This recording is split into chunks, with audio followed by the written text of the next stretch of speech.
संपर्क सरीगला बोली कहीदेवा बहुत सहज होता है, किंतु जनक स्मृति लिभेइबा सहज होई न थाए।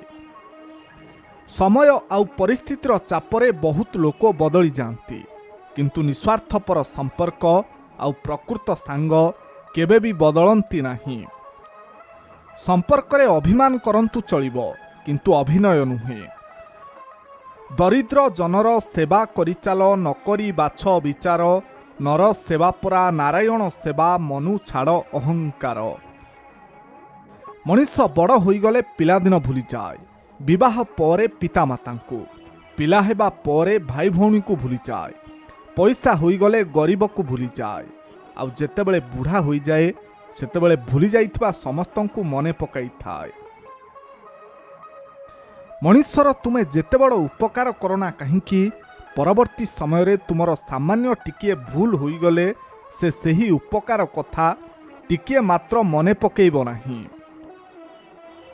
जीवन रे काहाकू करिथिबा साहार्य भूली जांतु, किंतु काहाठारु पाइथिबा साहार्य केबे भी भूलंतु नहीं। सही जनकू केबे भी हराई दियोनी जहाकू अवहेला करिबा परे भी से बारंबार तुम सहित कथा हुए। मनर कथा को एमिति लोक आगरे कुह जे कि तुमको कौनसी प्रकार साहार्य न करि पारिले मध्य अंततः तुमको सांत्वना देवा सह तुम मनोबल को दृढ़ करि पारुथिबो।